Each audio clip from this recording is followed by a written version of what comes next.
Foi a Chambon e soube que essa sua prima morrera, em consequência de uma queda, algumas horas após o acidente. A manifestação que se produzira coincidia exatamente com a hora em que essa parente expirava. Jorge Merlet, juiz de paz em Malesserbes, Loiret, carta 9, a 4 de dezembro de 1884, às 13h30 da manhã. Estando eu perfeitamente desperto, acabava de levantar-me. Tive a visão nítida da aparição de meu irmão, Joseph Bonnet, segundo tenente de Spais, segundo regimento, na guarnição de Batina, província de Constantine, Argélia. Nessa época ele estava em manobras e nós não sabíamos precisamente onde se encontrava. Meu irmão tomou-me a cabeça entre as mãos, senti um arrepio de frio e ele me disse muito distintamente: "Adeus, Ângela, estou morto." 22. Profundamente emocionada e transtornada, acordei imediatamente meu marido, dizendo-lhe: "José morreu, ele acaba de me dizer." Como esse dia, 4 de dezembro, era o dia do nascimento de meu irmão, completava ele seus 33 anos, e como tivéssemos falado na véspera a propósito desse aniversário, meu marido assegurou-me que se tratava de uma consequência de meus pensamentos e acoimou-me mesmo de visionária e de exaltada. Durante toda essa noite de quinta-feira estive muito agoniada. Às 9 da noite recebemos um telegrama, antes de abri-lo, já eu sabia o que continha. Meu irmão falecera em Quinchela, Argélia, às 3 horas da manhã. Angela Esperon, nascida Bonnet. Atesto a exatidão absoluta da narrativa acima, de minha esposa. Osman Esperon, capitão reformado, cavaleiro da Legião de Honra, em Bordeaux, carta 11, estava-se em 1845, a 28 de outubro. Meu pai, então com a idade de 14 anos, acabava de trazer um balde de água de um poço situado a 80 metros da casa de seus pais. Ora, pela manhã ele vira entrar em sua casa, enfermo, o Sr. Lenoir, homem de 50 anos, empregado como pastor, na propriedade do Sr. Bouteville, agricultor em Montiel-sur-Lunain, Seine-Marne. Para ir ao poço seria necessário passar a cerca de 20 metros da habitação do Sr. Lenoir. Eram então 4 horas da tarde. Tendo parado para descansar, ele voltou-se e viu muito distintamente, a cerca de 10 metros, o Sr. Lenoir, com um pacote no ombro, vindo do seu lado. Pensando que ele regressava ao trabalho, meu pai retomou o balde e entrou em casa. Seu irmão Carlos, que se achava no pátio, também entrou, dizendo: "Não sei o que há em casa da mãe Lenoir, ela está gritando, ai de mim, ele morreu." "Não é certamente o pai Lenoir", respondeu então meu pai, "pois acabo de vê-lo partir para a casa de seu patrão." Sem perda de tempo, minha avó se transportou para a casa dos esposos Lenoir e constatou que o marido acabava de morrer no instante mesmo em que a aparição se manifestou a meu pai. 23. A. Bertrand, professor em Vilbert, Seine-Marne, carta 13, estávamos no campo. Minha mãe ocupava uma peça vizinha daquela em que nós dormíamos, minha mulher e eu. Minha mãe era velha, mas bem conservada, e nada, na véspera de sua morte, fazia-nos presumir seu próximo fim, quando ela se retirou, à noite, para seu quarto. Na manhã seguinte, pelas 5h30, fui despertado em sobressalto por um ruído que tomei pelo de uma campainha. Saltei da cama abaixo, dizendo à minha mulher: "É minha mãe que está aí." Minha mulher fez-me notar que isso não podia ser, pois minha mãe, tanto como nós, não tinha campainha na casa de campo, e que o ruído que me despertara era o rangido da polia de um poço situado sob as nossas janelas, rangido que de ordinário não me acordava. Admiti a possibilidade dessa explicação e não liguei maior importância ao meu brusco despertar. Dirigi-me a Lyon. Algumas horas depois, minha mulher mandou-me prevenir, por um expresso, de que acabava de encontrar minha mãe morta em seu leito e que tudo fazia supor ter se dado sua morte entre 5 e 6 horas da manhã, isto é, pouco mais ou menos a hora em que uma inexplicável sensação me havia feito crer que ela a chamava. Gerin, advogado no Tribunal Civil, Lyon, carta 20, tinha eu em minha casa, há alguns anos, uma velha aia, Sofia, que educara minha mãe, a mim mesmo e ajudara a educar meu filho. Possuía ela, em minha casa, o seu compartimento próprio e, por causa de sua avançada idade, não podia mais, de forma alguma, ocupar-se, como passatempo, senão com a criação das aves. Sofia não era para mim uma mãe, uma velha aia, uma mulher, não, era simplesmente Sofia. Eu amava de todo meu coração, como nos primeiros tempos de minha infância. Para ela, eu era tudo, seu Deus, seu único bem. Vamos agora ao fato. Voltava eu, sozinho, à noite, de carro, de uma longa viagem, quando ouvi meu nome pronunciado em voz abafada, muito perto de mim. Detive bruscamente meu cavalo e desci do carro. Nada vi. Ia embarcar novamente, crendo em uma ilusão dos meus sentidos, quando ouvi uma segunda vez meu nome pronunciado no carro, com uma voz que cortava o coração, como alguém que chama por socorro. Reconheci a voz da minha pobre Sofia. Não era possível que ali estivesse ela, pois que eu a sabia muito doente desde alguns dias. Subi para o carro, perplexo com o que sucedera. Apenas assentado, ouvi chamar-me uma terceira vez, com uma voz muito doce, a voz com que ela cantava, quando eu era criança, para fazer-me dormir. Experimentei então uma emoção indefinível. Ainda hoje, reconstituindo essa lembrança, fico inteiramente comovido. A algumas centenas de metros, vi a luz de uma taberna, desci e anotei em minha carteira a coisa extraordinária que acabava de suceder-me. Enfim, 1 hora depois chegava a casa, a primeira coisa que soube foi que a minha pobre velha Sofia acabava de falecer, após cerca de 1 hora de agonia. Georges Parenti, prefeito em Uege, Fati, Aisne, carta 23, na tarde de 8 de maio de 1896, cerca de 9h30, ia deitar-me, quando senti como que um choque elétrico que me sacudiu da cabeça aos pés. Minha mãe estava há alguns meses doente, devo dizer-vos, nada, porém, fazia prever que seu estado pudesse agravar-se subitamente. A comoção havia sido tão estranha, tão nova, que eu imediatamente atribuí, sem reflexão, a morte de minha mãe. Sob o abalo desta emoção, não pude dormir, senão muito tarde, e com a convicção de que receberia, no dia seguinte, um telegrama anunciando-me a desgraça. Morava minha mãe a 60 quilômetros de Moulins. Na manhã do dia seguinte um telegrama chamava-me com a máxima urgência. Parto e encontro minha mãe quase sem sentidos. Morreu no outro dia, isto é, cerca de 30 horas após o aviso. As pessoas que assistiam disseram-me que a hemorragia interna foi essa a causa da sua morte, a bater às 9h30 do dia 8 de maio, isto é, exatamente a hora em que fui tão estranhamente avisado. Abade L. Forestier, vigário em S. Pedro, Moulins, carta 25, vossa solicitação impõe-me o dever de vos contar um fato que aqui se passou e que emocionou vivamente a maior parte dos habitantes do povoado. Ei-lo em toda sua simplicidade, um jovem de 15 anos, empregado em casa de M.Y.M., já há bastante tempo, fora encarregado por este de levar os animais ao bebedouro. Devo aqui dizer-vos que o pai desse menino achava-se há 2 dias gravemente enfermo, tendo contraído uma congestão pulmonar, na feira próxima de Chamberet, e que esta moléstia fora ocultada ao filho. Ora, a cerca de 30 passos do estábulo, o menino, ou melhor o rapazinho, chegado perto do bebedouro, avistou de repente 2 braços erguidos para o ar, depois uma forma de espectro e ouviu gritos dolorosos acompanhados de gemidos. O abalo foi tão forte que ele desmaiou, acreditou, disse, haver reconhecido seu pai. Foi isso entre 6h30 e 7h da noite. Na manhã seguinte, às 4h30, seu pai estava morto e de tarde chamara diversas vezes o filho, em meio dos seus mais vivos sofrimentos. Este fato pode ser-vos confirmado por 100 pessoas, das mais honradas de Chamberet. C. do Fauri Farmacêutico em Chamberet, Corrèze, carta 27, o fato seguinte pode merecer o destaque de ser-vos apontado. O Sr. de Strubé, regente da banda musical do 114º, homem muito digno de fé, foi, há alguns anos, despertado em sobressalto por uma voz que chamava Narciso.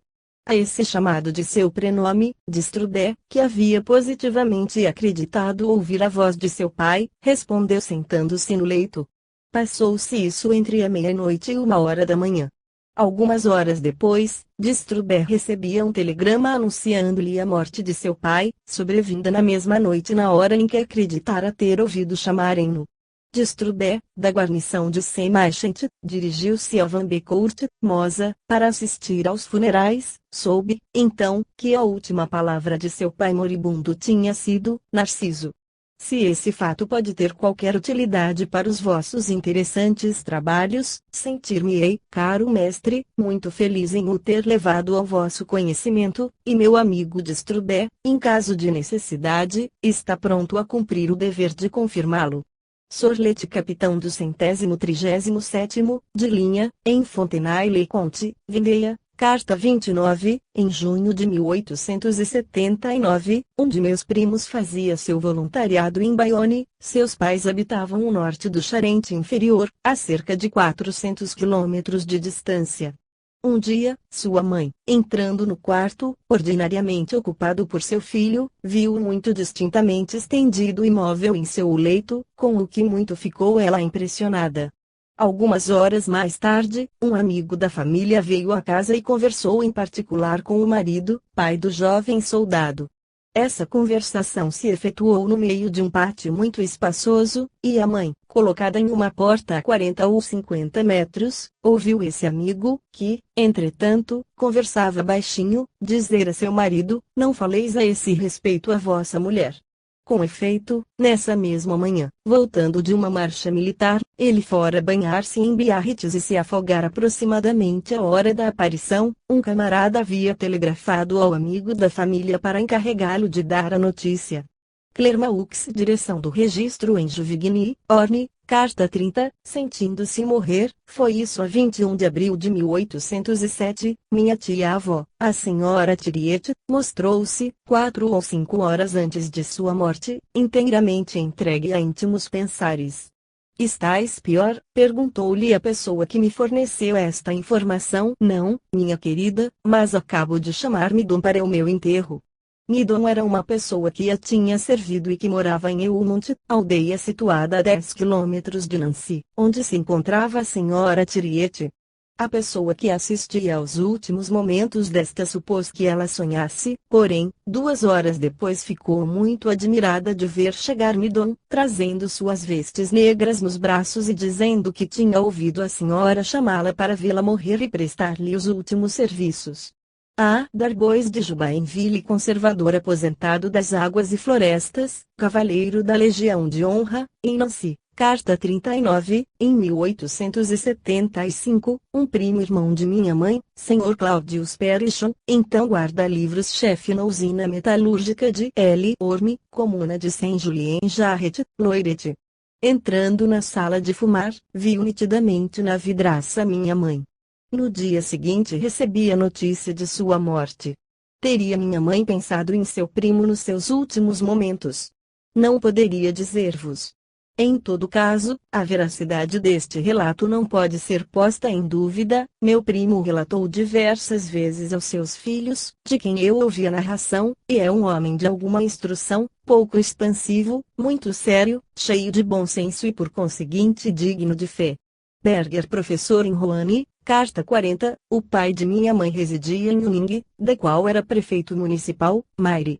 Pouco tempo depois do assédio desta cidade, recebeu a notícia de que seu pai, que morava em Ricin, situado a cerca de 20 quilômetros de Uning, estava perigosamente enfermo. Mandou, então, encilhar seu cavalo e partiu a toda a brida. A meio caminho, seu pai apareceu-lhe na frente do cavalo, que se empinou. Seu primeiro pensamento foi que seu pai morrera e, com efeito, chegado a Ricin 3/4 de hora depois, constatou ele que seu pai soltara o último suspiro no momento exato da aparição.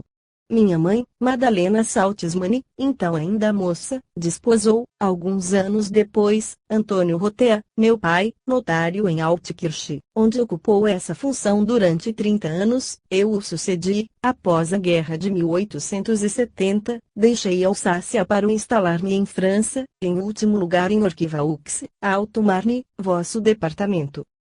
Rotea. Carta 42, minha querida mãe morreu em um sábado, 8 de abril de 1893. Recebera eu, na quarta-feira precedente, uma carta sua, na qual me dizia não estar mais sofrendo de sua moléstia do coração e falava-me de um passeio que havia feito, sábado, 1º de abril, perto do lugar onde morávamos, em Uacelone. Estava em meus projetos sair esse sábado, 8 de abril, jantei tranquilamente ao meio-dia, mas pelas 2 horas tomou-me uma agonia terrível. Subi ao meu quarto e atirei-me em uma poltrona onde desatei em soluços. Eu vi a minha mãe deitada em sua cama, com a cabeça coberta por uma touca de musselina guarnecida de fofos, com a qual jamais eu a tinha visto, e morta. Minha velha ama, inquieta por não ouvir-me caminhar, veio juntar-se-me e ficou surpresa de me ver tão desesperada. Disse-lhe o que tinha visto, a agonia que experimentava. Atribuiu ela tudo isso a uma excitação nervosa e obrigou-me a terminar minha toilette. Saí de casa como uma pessoa inconsciente. 5 minutos depois ouvi atrás de mim o passo rápido de meu marido, trazendo-me um telegrama: mamãe desenganada, não passará desta noite. Ela morreu, disse eu o sabia, eu a vi. Voltei para casa e preparamo-nos para seguir pelo primeiro trem.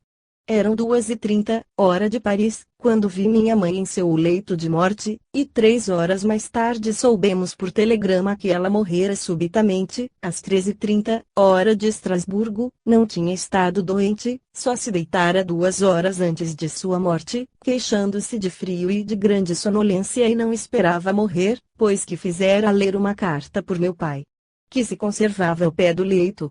Como não pedir a ela para ver seus filhos, creio que pensou, entretanto, em mim ao expirar.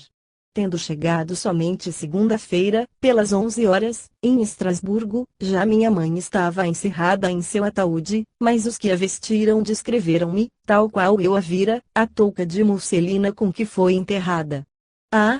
Em Albi, carta 43, um jovem estudante de medicina, interno do hospital, foi acometido de uma angina, ao que se supunha, sem gravidade. Uma noite, entra ele para o seu quarto, sem dar mostras de doente, deita-se e dorme, ao quanto parece. Pela madrugada da mesma noite, cerca de 3 horas, uma religiosa do hospital foi acordada por pancadas em sua porta, levanta-se no mesmo instante, continuando as pancadas mais insistentes, corre à porta e não vê ninguém. Procura informar-se, ninguém ouvira coisa alguma. Ora, pela manhã, à hora de levantar, o vizinho de quarto do jovem estudante doente, inquieto por não ouvir nenhum ruído no quarto do seu amigo, entra nesse quarto e o encontra morto, com as mãos crispadas em torno do pescoço. Sucumbira a uma hemorragia. Teve a religiosa, então, a explicação das pancadas que ouvira em sua porta. O pobre moribundo pensara provavelmente nela, a quem conhecia particularmente. Se estivesse ao pé dele, tê-lo-ia, talvez, impedido de morrer. Se publicardes esta narrativa, peço-vos mudar o nome da cidade e o meu próprio, pois aqui todos são fim de século e motejam de tudo. Carta 44, em 1887 meus pais trouxeram para morar conosco minha avó, então com a idade de 80 anos. Nessa época tinha eu 12 anos e frequentava, em companhia de um dos meus amigos, 2 anos mais velho que eu, a escola comunal da rua Boulard, em Paris. Minha avó estava doente, nada, porém, fazia pressagiar para breve um desfecho fatal. Acrescentarei que meu amigo vinha muito frequentemente em nossa casa e que nossas residências distavam uma da outra 10 minutos de caminho, pouco mais ou menos. Levantando-me, uma bela manhã, pelas 7 horas, minha mãe me informou do falecimento de minha avó, ocorrido 1 hora antes. Ficou decidido, naturalmente, que eu não iria à escola nesse dia. Dirigindo-se meu pai, às 9 horas, à prefeitura municipal, onde era empregado, passou pela escola a fim de informar o diretor da desgraça que se abatera sobre nós. Este lhe respondeu que já o sabia, que meu amigo, chegando à escola, disso o informara, dizendo-lhe que minha avó morrera exatamente às 6 horas da manhã. Nenhuma comunicação tivera lugar, de uma parte, entre a minha casa e a do meu amigo, de outra parte, entre minha casa e a escola. Eis o fato indiscutível e que eu vos afirmo da maneira mais formal. Agora a explicação que a respeito nos foi dada, na manhã seguinte ou no dia subsequente, pelo meu amigo. Tendo-se levantado à noite, vira sua irmãzinha, morta há alguns anos, penetrar em seu quarto, conduzindo pela mão minha avó, tendo-lhe esta dito: amanhã de manhã, às 6 horas, não mais farei parte do mundo dos vivos. Ora, ouviu ele, de fato, esta frase. Fora ele sincero e exato em suas afirmações? Não o sei. É sempre certo, contudo, que, firmado nessa visão, anunciou ele, ao diretor da escola, do modo mais preciso, um fato que coisa alguma levava a pressagiar nem a conhecer. É-me nessa esta secção da administração militar. Chalon-sur-Marne, carta 47, no dia 22 de janeiro de 1893 fui chamado por telegrama para junto de minha tia, de 82 anos de idade e doente já há alguns dias. Encontrei, à chegada, minha cara tia agonizante quase não falando mais, instalei-me ao seu lado para não mais deixá-la.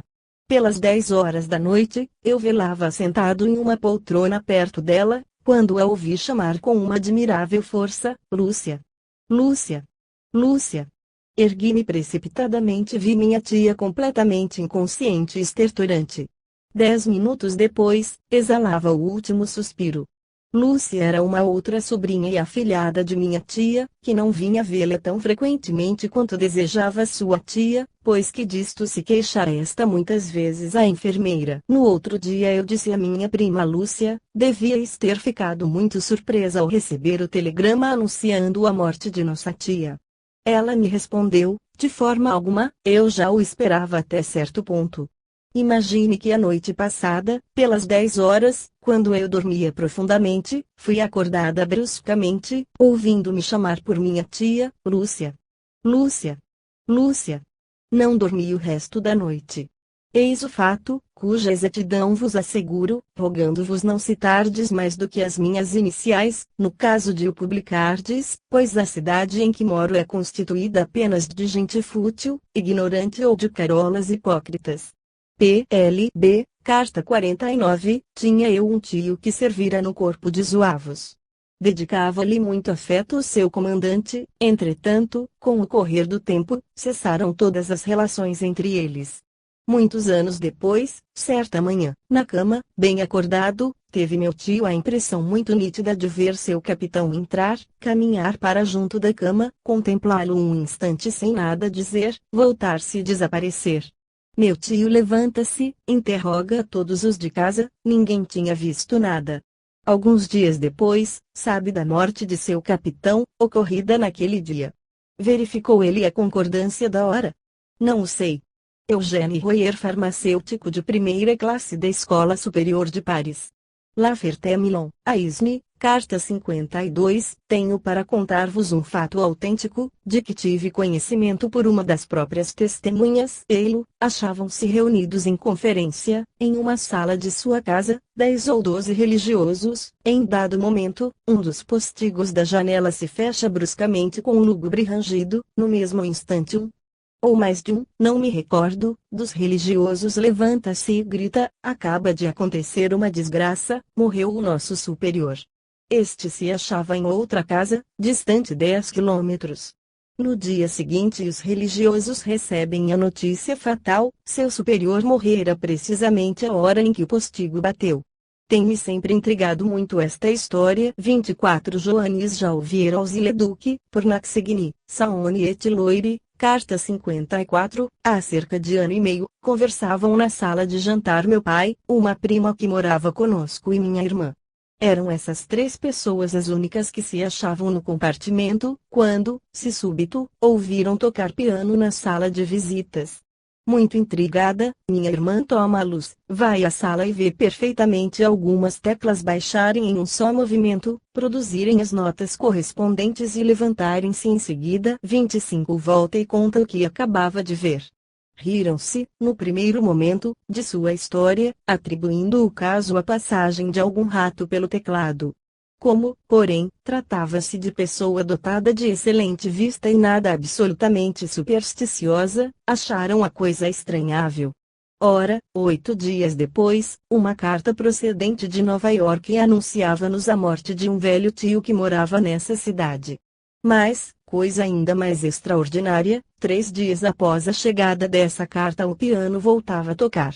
Como da primeira vez, uma notícia de morte nos chegava 8 dias depois, desta vez a de minha tia. Meu tio e minha tia formavam um casal perfeitamente unido, conservavam uma grande afeição aos parentes e ao seu Jura, lugar onde nasceram. Nunca mais, depois disso, o piano se fez ouvir por si mesmo. As testemunhas dessa cena estão prontas a testar o caso, se o quiserdes. Moramos no campo, nas vizinhanças de Neuchâtel, e asseguro-vos que não somos pessoas nervosas. Edouard de Paris, artista pintor, perto de Neuchâtel, Suíça, carta 56. Terminava eu, em 1885, meu último ano de serviço no arsenal de Tarbes, onde trabalhava como ferreiro. Muito tarde da noite de 20 de maio, fui despertado pela sensação de uma luz 26 a passar diante dos meus olhos. Olhei e vi perto da minha cama, à esquerda, um disco luminoso cuja claridade discreta lembrava de uma lamparina. Sem ver ninguém, sem ouvir nada, veio-me a ideia precisa de que tinha diante de mim um dos meus primos, residente em Langon e que se achava acometido de grave enfermidade. Passados alguns segundos, a visão esvaeceu-se, achei-me sentado na cama. Disse de mim para mim, tornando-a deitar-me, imbecil, é um pesadelo. No dia seguinte, como de costume, dirigi-me à oficina e lá, cerca de 8h30, recebi um telegrama anunciando a morte desse primo, sobrevinda a 1h da madrugada. Pedi e obtive uma licença de 3 dias para ir abraçá-lo pela última vez. Criados como irmãos, nós nos amávamos fraternalmente. Ao chegar, contei o que vos escrevo ao meu tio Lapa e à minha madrinha, pai e mãe do defunto. Eles vivem ainda e podem, se houver necessidade, testemunhar sobre a veracidade do fato que vos transmito, sem nenhum exagero dos detalhes, como alguns têm de censurado. Eloy Descampes Imbomes, Gironde, carta 63, alguns dias antes de 24 de julho de 1895, acabava eu de despir-me e me conservava de pé junto ao meu leito. Nesse momento meu marido estava em seu vestuário. Achando-me perfeitamente acordada, vi o rosto de minha avó, todo enrugado, mais cheio de pregas do que em realidade pálido como se tivesse a palidez da morte. Não durou a visão mais do que um relâmpago, mas perturbou-me profundamente. Nada disse no momento, parecendo-me essas coisas sempre ridículas para serem contadas, e no dia seguinte, de manhã, minha mãe cientificava-me de que minha avó achava-se acometida de paralisia completa que a tornava inconsciente. Morreu, com efeito, alguns dias depois. Não verifiquei se a hora em que a vi correspondia ao momento em que se tornara inconsciente. Católica fervorosa, com 35 anos, esposa de advogado, tudo o que tem relação com o além interessa-me em extremo. Peço-vos, porém, não mencionar o meu nome, pois a população desta cidade compõe-se de pessoas muito levianas e sobretudo ocupadas com tolices. L.M., em A. Carta 68, no mês de janeiro de 1888 perdi minha avó. Ela mandara chamar os seus filhos, em seus últimos momentos, para lhes dar um supremo adeus. Estavam, pois, todos presentes no momento de sua morte, exceto uma de minhas tias que era, e ainda é, religiosa no Brasil. Minha avó manifestou o pesar que sentia de não poder vê-la. Mamãe foi encarregada de dar à minha tia triste nova. E 2 meses depois recebi a carta de minha tia, na qual esta contava que uma noite, no momento de se deitar, ouvira passos em volta de seu leito, volta-se, mas não vê ninguém, de repente seu cortinado se abre bruscamente e ela experimenta a impressão como que de uma mão pousando sobre a cama.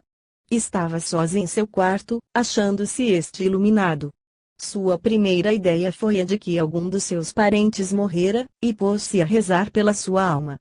Tomou nota da data e da hora, pois bem, foi precisamente no dia da morte de minha avó que ela tivera essa impressão. M. Odion, professor em Saint-Genix-sur-Guiers, Saboia, carta 71. Meu pai tinha, outrora, como empregado um indivíduo chamado Fantraque, natural de Agnoux, perto de Saint-Lô, excelente temperamento, jovial, gostando de pregar partidas engraçadas aos rapazes da aldeia. Alguns lembram ainda as formidáveis peças que lhes pregou ele. Malgrado isso, todo mundo procurava, exatamente por causa do seu bom humor, e o queria bem. O infeliz, que servira 7 anos na infantaria de marinha, no Senegal, contraíra febres, do que nunca mais pôde curar-se. Anemia sobreveio a tuberculose. Meu pai, que gostava muito dele, tratou-o durante vários meses em nossa casa. Continuando mal a fazer progressos, Fantrack viu-se forçado a permanecer no leito, pelo que meu pai conseguiu sua admissão no hospital de Granville. Lá esteve ele ainda 3 meses em tratamento, antes de morrer. Regularmente, meu pai ia vê-lo todos os domingos, para confortá-lo e levar-lhe alguns doces. Uma segunda-feira, no dia seguinte da visita ao seu doente, que encontrou bem melhor, meu pai foi bruscamente acordado, assim como minha mãe, por uma violenta pancada na cabeceira da cama. "Que é isto?" gritou minha mãe, presa do maior pavor. "Ouviste a pancada que acaba de ser dada na cama?" Meu pai, não querendo parecer que tinha medo, nem que tinha sido acordado pelo mesmo barulho, nada respondeu, levantou-se, acendeu a lâmpada e consultou o relógio. "Olha", disse ele, "tenho um pressentimento, aposto que o pobre Fantrack faleceu. Ele sempre me dizia que me avisaria." Mal amanheceu o dia, partiu meu pai para Granville. Apenas chegado ao hospital, pede para ver, apesar da hora matinal, o doente Fantrack. Respondem-lhe que morrera, no correr da noite, às 2 horas da madrugada, exatamente a hora em que meu pai fora tão bruscamente acordado. Contei essa história muitas vezes, não tendo encontrado senão incrédulos, pessoas dispostas a me tratarem de supersticioso. De resto, eu mesmo disse a meus pais, seria talvez uma coincidência, um pesadelo, que sei eu? Sempre meu pai teve como resposta: "Não, eu não sonhava, nem tua mãe tampouco." O fato é incontestável. Ah, se pudesseis, com o vosso inquérito, lançar um pouco de luz sobre esses formidáveis problemas. P. Bouchard, funcionário dos Correios em Granville, Manche, carta 72. Meu pai, então com a idade de 20 anos, achava-se a sós em uma casa, quando, depois da meia-noite, produziu-se terrível abalo, depois abriu-se a porta de entrada com muito barulho. Meu pai, que dormia no primeiro andar, despertou em sobressalto e ao mesmo tempo seu pai, do andar térreo, chamou-o para perguntar se estava ele em seu quarto ou se tinha saído para o pátio e por que fizera tanta algazarra. Apressou-se meu pai em descer, manifestando sua surpresa por essa estranha aventura. Nada compreendendo do que se passara, pai e filho tornaram a fechar a porta, passando-lhe o ferrolho e cada qual voltou ao seu leito. Ao cabo, porém, de muito pouco tempo, a mesma cena se reproduziu e meu pai e meu avô se encontraram, de novo, amedrontados, diante da porta aberta. Novamente é fechada esta com cuidado e eles voltam ao leito, quando, pela terceira vez, reabre-se a porta com estrondo. Amarram-na então com uma grossa corda. O resto da noite passou-se tranquilamente. Algum tempo depois chegou uma carta, anunciando a morte do irmão de meu avô, estabelecido na América. A data de sua morte coincidia com a dos acontecimentos relatados mais acima, com a diferença de que esse irmão morrera cerca de 1 hora da tarde. Soube-se depois que ele tivera grande desejo de ver ainda uma vez seu irmão na Alsácia, e num dado momento, quando já o supunham morto, reabriu os olhos, dizendo: "Acabo de fazer uma grande viagem, fui à casa de meu irmão em Brumate." Em seguida expirou. Carolina Baistley, Saverne, carta 80. Pessoalmente não tenho nenhum fenômeno de telepatia para vos contar. Mas, anteontem falava-se em minha casa de vossas sábias pesquisas. Uma pessoa absolutamente digna de fé contou que, assistindo aos últimos instantes de sua mãe, espalhara, no momento da morte desta, uma grande quantidade de água de colônia ao redor da morta. Na mesma hora a irmã do narrador, a mais de 30 léguas do lugar, teve como que a certeza da morte de sua mãe e sentiu muito distintamente um cheiro de água de colônia, sendo que na ocasião nenhum frasco dessa água estava ao seu alcance. Essa senhora sabia que sua mãe achava-se muito doente. Otávio Marais, antigo bastonário, em Rouen, carta 88, sucedeu-me, em 19 de dezembro de 1898, um caso bem curioso. Eis o fato, que pode ser confirmado por todos de minha família, pois causou-me ele impressão profunda. Tendo meu marido partido para uma pequena viagem, fiz passar para o meu quarto o primogênito de meus 3 filhos, de 7 anos de idade. Os ferrolhos de todas as portas estavam puxados. Eu sou medrosa e nossa casa é um pouco isolada. Tendo me levantado, às 3 horas da manhã, bem como meu filho, ouvimos passos ligeiros, mas distintos, que se dirigiam para a porta do quarto das crianças, depois para a do meu quarto. Ao mesmo tempo a tranca da porta das crianças foi levantada, mas essa porta estava fechada à chave. Saltei da cama e, sem abrir a porta, perguntei: Ana, o nome da criada, é você? Nada de resposta. Tornei a deitar-me, persuadida de que Ana se tivesse levantado. Grande foi o meu terror ao saber, na hora do almoço, que ela não saíra de seu dormitório. 2 dias mais tarde vim a saber da morte de uma parenta dos antigos locatários da nossa casa. Falecera ela no dia 19, às 11 horas da noite. Joana Banaldi de Berlebriqueteri de Bussigny, carta 94, eis o que ouvi contar a senhora a Marquesa de, há cerca de 5 anos, quando eu era preceptor de seu filho. A Marquesa jantava certa noite em casa de um de seus amigos, em Paris. Eram numerosos os convivas e muito joviais. Desse modo a emoção foi grande quando uma senhorita da assistência, dando um grito, virou-se para trás em sua cadeira, presa de uma crise de lágrimas. Todos se precipitaram em seu socorro. Lá, dizia ela, indicando a porta envidraçada, por onde se entrava para a sala de jantar. Minha mãe apareceu-me, minha mãe acaba de morrer. Em vão procuraram acalmar a moça e tirar de seu espírito essa ideia sinistra. Uma espécie de indisposição apoderou-se logo dos próprios assistentes. 20 minutos depois alguém fazia soar a campainha e pedia para levar imediatamente a senhorita X, dando a entender que uma grande desgraça sucedera. A mãe dessa moça morrera subitamente. Lemoisson, professor no colégio de Vire, carta 98, tendo ido ao campo a negócios, constatou uma pessoa de minhas relações que, na primeira noite que dormia em seu quarto, sua cama sacudia-se, levantava-se, como abalada por uma causa desconhecida. Eram 11 horas da noite. Acendeu essa pessoa a vela e viu no meio do quarto um enorme cão, 27 olhos fixos nela. Após alguns instantes, desapareceu por um dos vidros da janela, sem deixar vestígio de sua passagem. Partiu ela precipitadamente, no dia seguinte pela manhã, pressentindo qualquer desgraça em sua casa e, lá chegando, soube que o Sr. X, oficial do exército, atacado de uma moléstia incurável, suicidara-se na véspera, às 11 horas da noite. Esse senhor havia-lhe pedido hospedagem, a fim de ser tratado em sua casa, e diante da sua recusa fizera esta reflexão: agora não me resta mais do que acabar com a vida. A pessoa a quem me refiro vê uma relação direta entre essa estranha manifestação e a morte sobrevinda no mesmo dia e na mesma hora. Ciencial Rua da Paz, 10, Cherburgo, carta 102, meu pai, nascido em 1805 em Saint-Lodorville, perto de Port-Bail, na Mancha, era pensionista no seminário de Saint-Sauveur-le-Vicomte, a 12 quilômetros daquela localidade.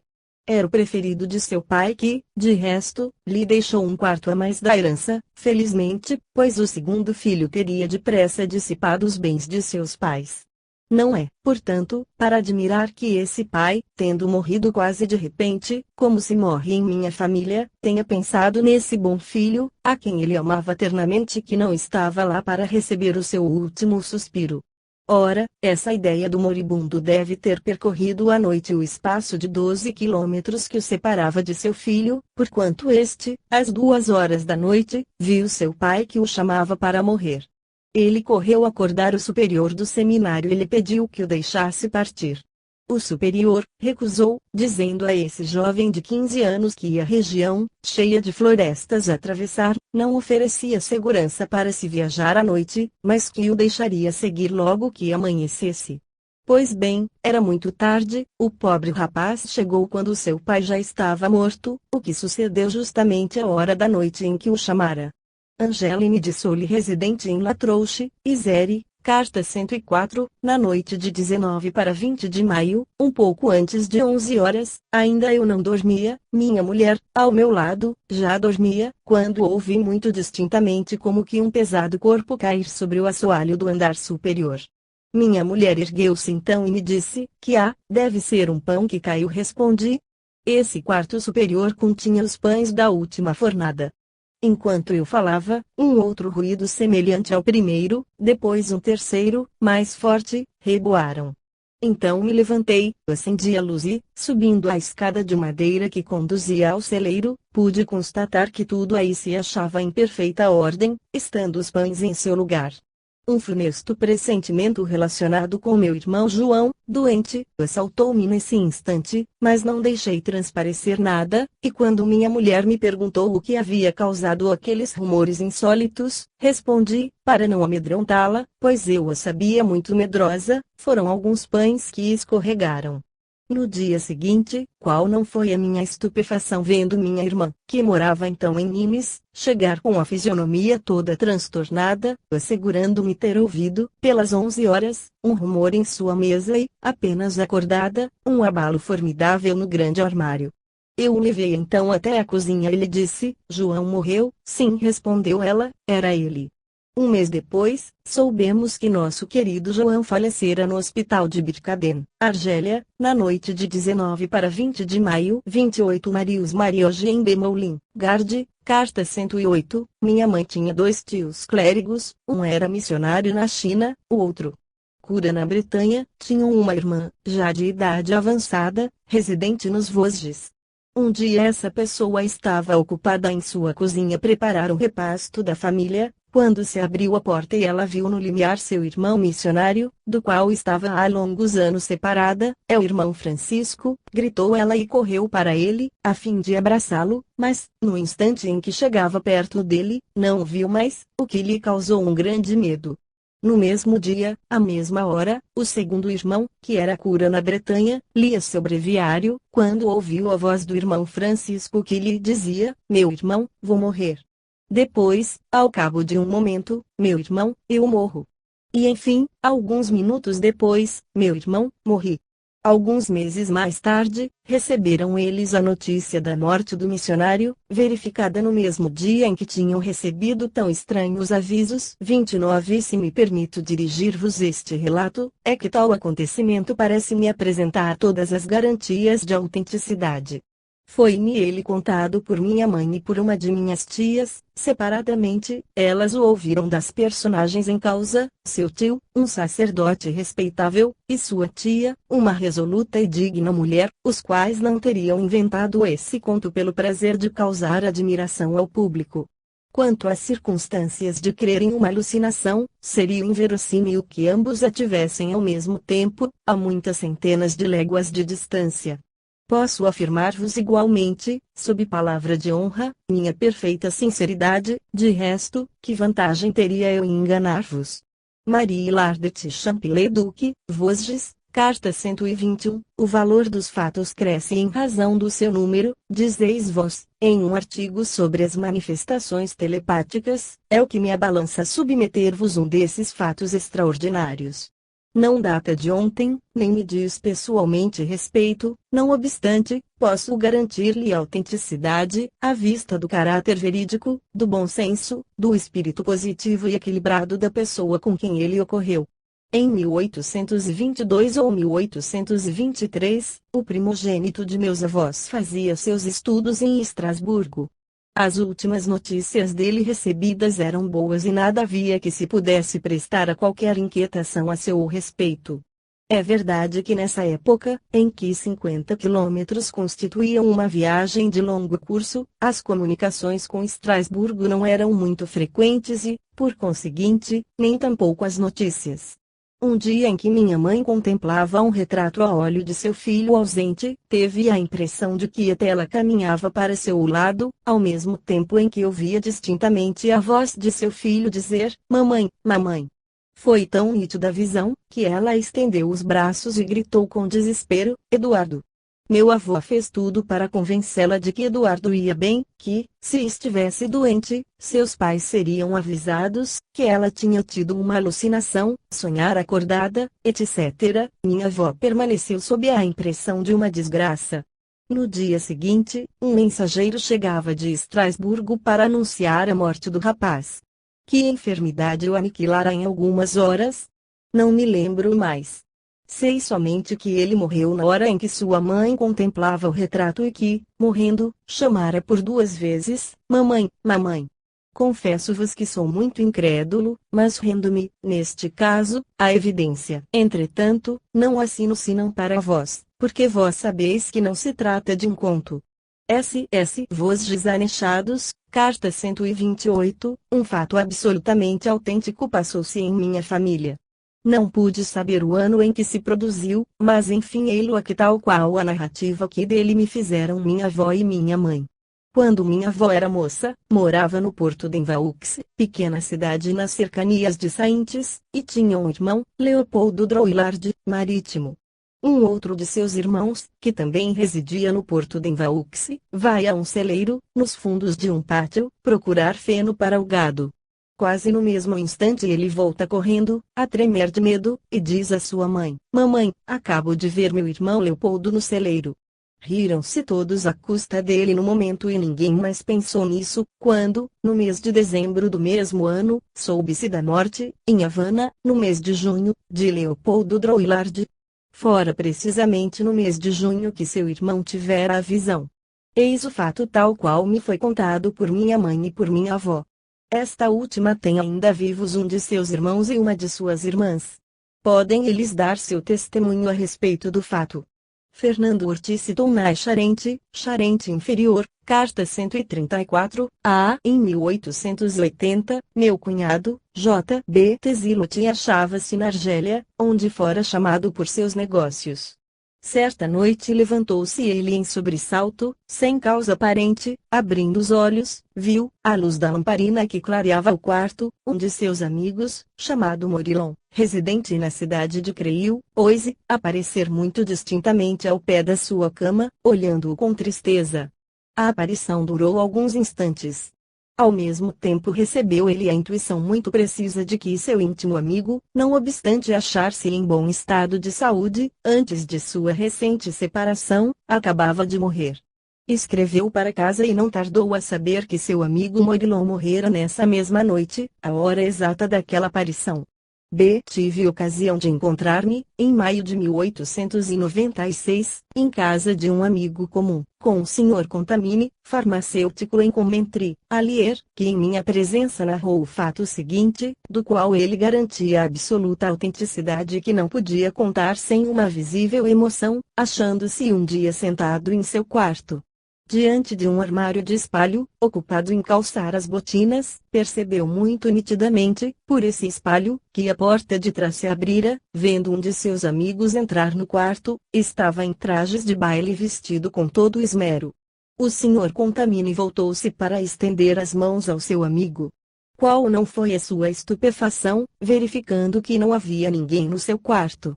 Precipita-se imediatamente para fora do quarto e interpela o criado que estava precisamente na escada: acabais de encontrar o Sr. X, que saiu do meu quarto?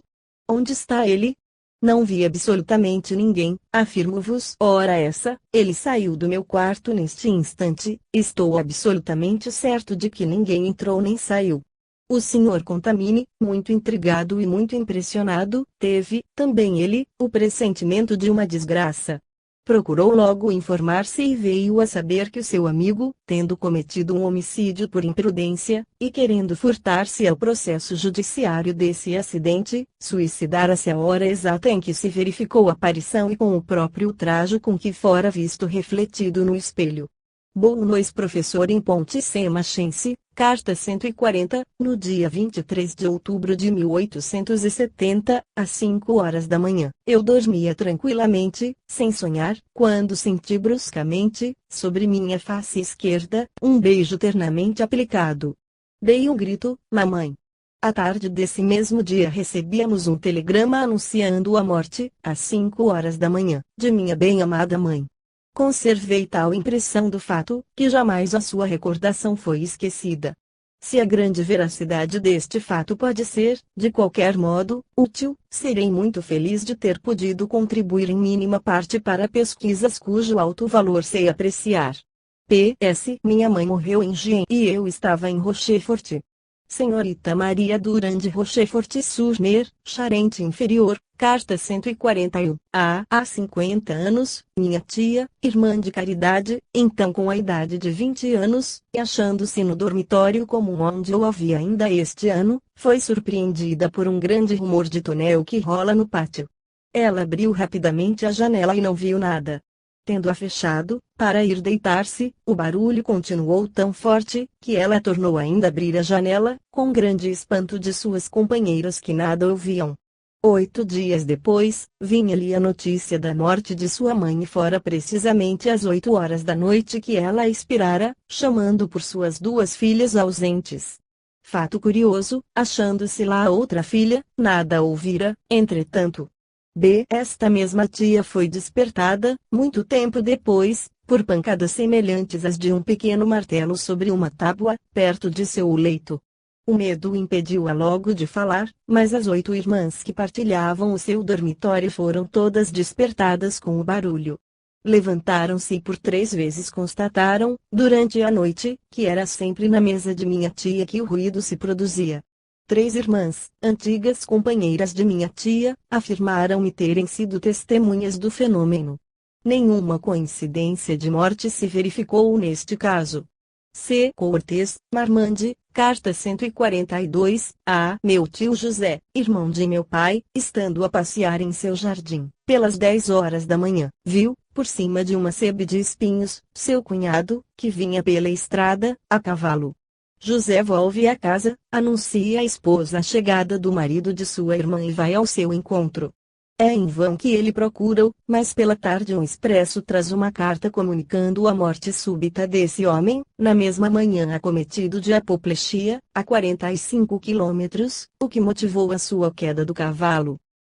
Há 40 anos estava eu com 30 anos de idade e era recebedor das contribuições no Morbihan. Certa vez tomava café com 2 amigos, após o jantar, cerca de 7 horas, quando todos os 3 ouvimos o ruído característico de moedas de 5 francos rolando em uma gaveta. Precipitando-me à minha secretária, separada por simples tabique do nosso apartamento, não pude achar a causa desse ruído. Na mesma noite um de meus irmãos morria em Paris. Duque Lyon, prefeito de Lanelin, Ille-et-Vilaine. Meu pai, compositor musical, morava então em Lyon, sua cidade natal, com sua jovem esposa e sua filhinha. Meus avós paternos residiam também em Lyon, a meia hora de distância, mais ou menos, de seu filho. Estava-se em 28 de agosto, às 8 horas da manhã. Fazia meu pai sua toilette, ele barbeava-se diante de uma janela, quando ouviu chamarem no 30 fortemente por 2 vezes, André, André. Ele volta-se, não vê ninguém, vai ao quarto contigo, cuja porta estava aberta, e encontra minha mãe tranquilamente sentada. Perguntou-lhe meu pai, foste tu que me chamaste? Não respondeu minha mãe, mas por que estás tão emocionado? Conta-lhe meu pai como ouvira chamarem-no fortemente quanto este chamado reiterado perturbara. Termina ele sua toilette e alguns minutos depois é informado de que seu pai acabava de morrer quase subitamente, sem que se tivesse tempo de mandar procurá-lo para receber seu último suspiro. Ele o chamara antes de morrer, mas ninguém o supunha em perigo, pelo que não se julgou necessário prevenir o filho. Morrera às 8 horas da manhã, exatamente no instante em que meu pai ouvira chamarem-no de uma forma tão urgente. Notai bem que meu pai não tinha nenhum cuidado relativamente à saúde de seu pai, pois que na véspera, à tarde, ele ainda se achava bem. Minha mãe, que fora testemunha da inquietação de meu pai, mas que não escutara o chamado, acaba ainda agora de me fazer, pela 100ª vez, a narração do caso, e é sob o seu ditado que vos escrevo, mas peço-vos não dar os nossos nomes à publicidade. M.B., nascida S. em R. Isere, carta 156, meu amigo Ferdinando S., com perto de 16 anos de idade, fazia em Paris seus estudos musicais, sob a direção do compositor Hipólito Maupon. Um dia, em seu quarto de estudante, achando-se perfeitamente desperto, aconteceu-lhe de súbito ter a visão clara de seu pai, absolutamente como se estivesse ele aí. Durou apenas um instante essa visão. Longe estava então o meu amigo de pensar na morte de seu pai. Este, entretanto, que tinha a profissão de afinador em Tours, havia sido vítima de terrível acidente. Ao fazer subir um piano por uma escada, caiu-lhe o instrumento sobre o corpo, ocasionando-lhe a morte. Ora, segundo a informação recebida, pôde Ferdinando constatar que o momento da aparição devia coincidir com o da morte de seu pai. Lepe Praça da Catedral, 9, Tours, carta 159, sucedeu, não a mim, mas a meu pai, ver um ser humano no meio do seu quarto, entre 11 horas e meia-noite, era seu filho, meu irmão, que nesse momento acabava de morrer. Não conhecia meu pai o acidente que havia produzido a morte de seu filho. Demais, valoroso oficial de marinha, não era ele um sonhador dotado de imaginação propícia à crença em fantasmas, era antes um pouco sanguíneo e gozava de perfeita saúde. Maria Esmenard, proprietária em Bilon, Puy de Dôme, carta 154, um de meus irmãos, a esse tempo aluno de retórica em um colégio congreganista, não pôde fechar os olhos durante a noite toda e logo pela manhã foi procurar o superior do colégio, dizendo-lhe, banhado em lágrimas, não sei o que há. Mas tenho certeza de que uma desgraça aconteceu em nossa casa. O superior tratou isso de infantilidade, etc. 2 horas depois nosso cavalo estava à porta do colégio para trazer meu irmão, é que meu pai morrera subitamente nessa mesma noite. Ora, um fato certíssimo é que meu irmão, pensionista, não sabia e nem podia saber absolutamente nada. O colégio em que ele se achava era distante uns 15 quilômetros da casa paterna. 31 Gaston Savoy Baileu, Norte, carta 169, uma das minhas tias era professora em uma comuna da Alsácia e via muito frequentemente a irmã do senhor cura. Ora, uma noite, dispondo-se minha tia a ir deitar-se, ouviu ela soar a campainha 1 ou 2 vezes. Desce e pergunta quem é. Nada de resposta. Abre a porta, ninguém. Não podia ter sido um transeunte, pois que, para puxar o cordão da campainha era preciso entrar em um corredor e subir alguns degraus da escada. No dia seguinte pela manhã ela soube que a irmã do senhor cura tinha morrido quase subitamente, pouco mais ou menos no momento em que ela ouvira soar a campainha. Da Unilves Maisons, carta 171, contava-me, há 2 anos, um de meus amigos o pavor de que fora tomado certa noite, em que lia, na cama, antes de dormir. De repente o cortinado é violentamente sacudido, ouvindo ele, ao mesmo tempo, um longo gemido e o ruído de passos no assoalho. Sua mulher, que estava acordada, confirmou-me ter ouvido o mesmo ruído. No dia seguinte eram eles informados da morte de um de seus amigos, residente a 4 quilômetros do lugar. Morizotti 41, Rua do Castelo, Leão, carta 172, era a nossa família relacionada com a do general Bertrand, companheiro de exílio de Napoleão. Minha mãe, desde a infância, dava-se muito com a filha do general, Hortência Bertrand, que desposara o Sr. Amédée Tailler, morto creio que em 1866, como senador do Segundo Império. Em 1844, a Sra. Tailler, achando-se enferma, fora enviada para Madeira. Seu pai, o general Bertrand, estava em Châteauneuf, veio por alguns dias a Paris, no mês de janeiro de 1844. Regressou no fim do mês pela diligência postal. Fazia muito frio. Chegando a Châteauneuf, foi acometido de uma congestão pulmonar e morreu em 29 de janeiro. Nesse mesmo dia sua filha, a senhora Tailler, rodeada de seu marido e das pessoas que a tinham acompanhado à Madeira, conversava tranquilamente, não experimentando inquietação alguma a respeito daqueles a quem amava e que haviam ficado em França. De súbito ela empalidece, solta um grito, cai em pranto, dizendo, meu pai morreu.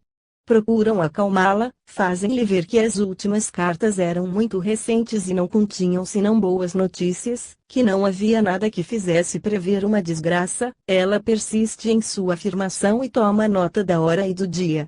Nessa época não havia telégrafo e poucos eram os caminhos de ferro, levavam um mês para chegar à Madeira as cartas procedentes de França. O primeiro correio que chegou trazia notícia da morte do general Bertrand, ocorrida 29 de janeiro, a hora exata em que sua filha tivera a revelação desse fato. Todas as testemunhas desta cena, e a própria senhora Thayer, estão hoje mortas, mas o fato tornou-se conhecido de toda a nossa família e da família do Sr. Thayer. Eu o ouvi muitas vezes narrado por um primo, íntimo amigo. Talvez mesmo lhe pudesseis verificar a exatidão, consultando o padre Ludovico Capuchinho em Paris, que era o confessor da senhora Thayer desde muitos anos e que deve ter conhecido este fato. Desejo que meu nome não seja publicado. M.B.G., Paris, carta 175. Há 2 anos, meu irmão partira, na qualidade de desenhista, para uma viagem de exploração na África, com a missão do Senhor de Bonchamps.